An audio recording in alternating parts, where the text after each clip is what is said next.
The emergency focus on COVID-19 creates new challenges for people with other needs for care, especially connected with mental health or substance use disorder. There's a new effort to help them with a web portal developed by the Blue Cross Blue Shield of Massachusetts Foundation and its partners. To explain how it works is the foundation's president, Audrey Shelto. Thank you very much for being with us, Audrey. Happy to be here, Chris. Audrey, I want to ask you about that. I made this sound like something you came up with just in time for the current crisis, but you've actually been working on this for a while. So how did that get started? Sure. It actually took us quite a while to put this together.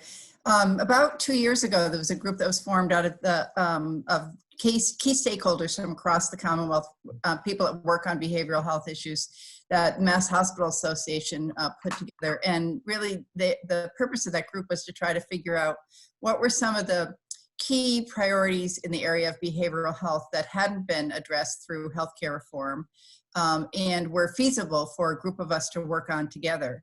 And one of the three, sort of to my surprise, was the fact that there was not a central database of organizations in the Commonwealth that provided mental health and substance use disorder services, as well as other services that people need related to those conditions, housing supports, food insecurity, rental assistance, things like that. So we said, okay, that seems pretty tangible. Let's work on putting together such a database. And it took us 2 years to do that, which was surprising to me.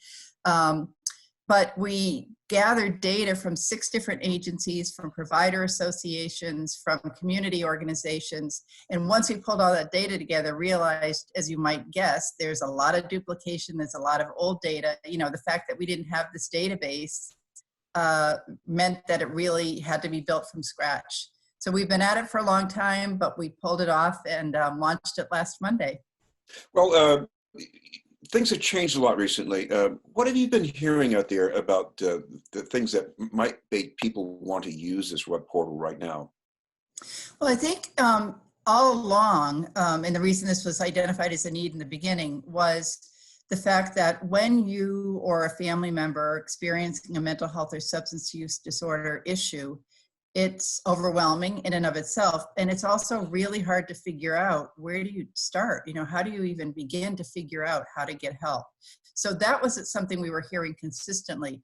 More recently, of course, with the COVID-19 epidemic, people are stressed. There's a heightened sense of anxiety, depression, other issues. So we were really, it was sort of coincidental, but we were really, really pleased that we were able to get this database launched a week ago, Monday, I should be more clear, in time to help people who might be looking for mental health, substance use disorder, or other kinds of social services amid this major challenge for our community. I imagine one problem for a lot of people, especially if they're newly unemployed, they might be newly uninsured. How do you help them? So included in the the database, there's 5,000 listings of organizations in there, so that you can search by category, by name, by condition, etc.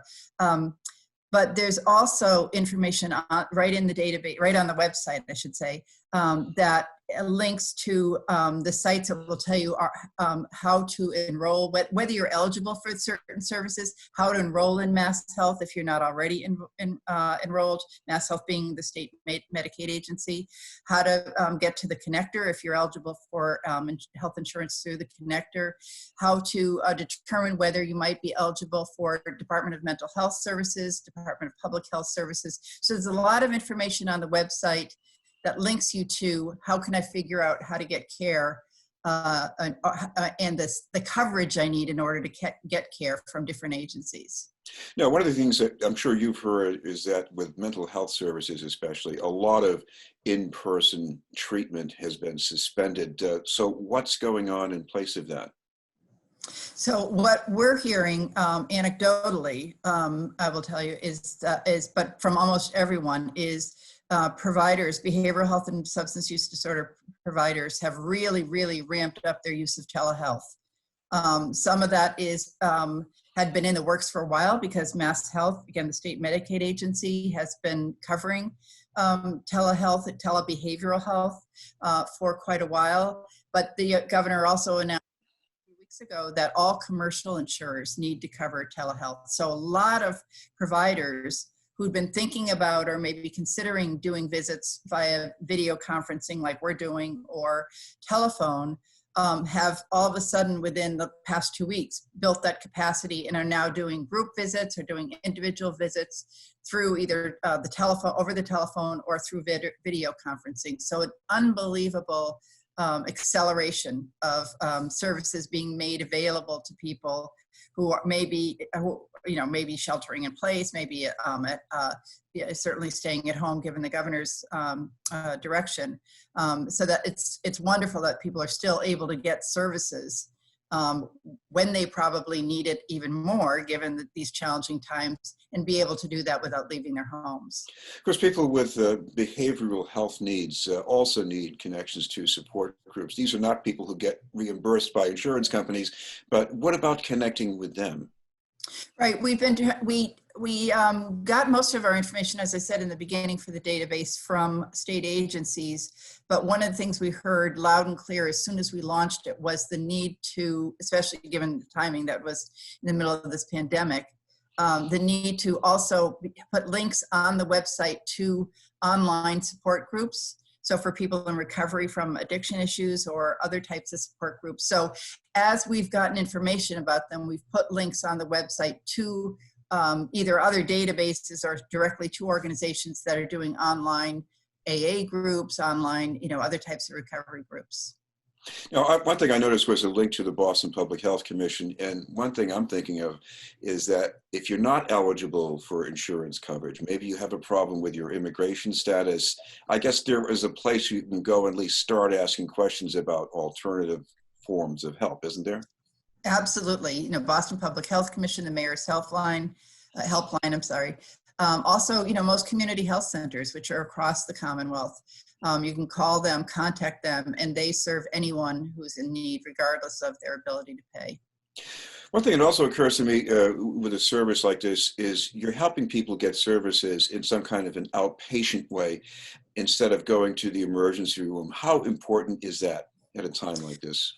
I think it's always important because people's, I think most people would prefer not to go into the hospital for conditions wherein they don't need to. And certainly in terms of healthcare costs, it's much less expensive for people to receive care at home. But particularly in these days, at these times, I'm not a clinician, so I don't want to, speak beyond my my capabilities here. But I think if you don't need to be in a hospital or an emergency room, if you can be treated for a condition at home or via telehealth, you definitely want to do that. You don't want to go to a place where you could increase your risk of exposure to because you're with other people who are sick. If you can receive care at home, and I know most organizations are really trying to amplify their efforts to be able to provide more services in people's homes or through these types of technologies. This web portal has been used in several other states so far. Any idea how it's helping? I think one of the things that's really unique about the Massachusetts version is that ours is the only one that's statewide. The Network of Care website is in 27 other states. We worked with a vendor who had already implemented this in 27 other states. But in many states, it's done sort of on a county level or on a city level. So ours is statewide. And I will say that, and I should stress, this database, this website is available to anyone, absolutely anyone. There's no cost, there's no registration, there's no license. It's available to everyone.